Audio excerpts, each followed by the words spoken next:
Well, now, what I want to do is have a mutual brain-picking session, and I'm going to start the ball rolling by saying why I, as a philosopher, am interested in many things that you are all probably interested in professionally.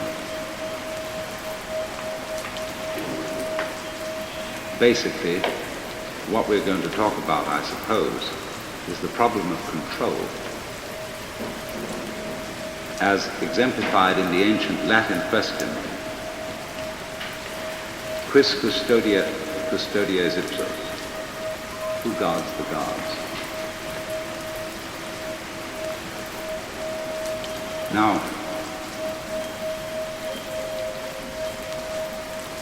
we know that we're living in an age when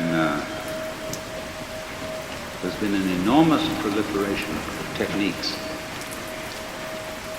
for subjecting every kind of natural process outside the human skin and now increasingly inside the human skin to some form of rational control.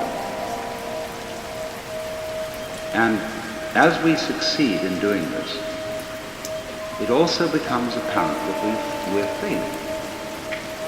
That the process becomes of such a high degree of complexity that we begin to feel that we're standing in our own way.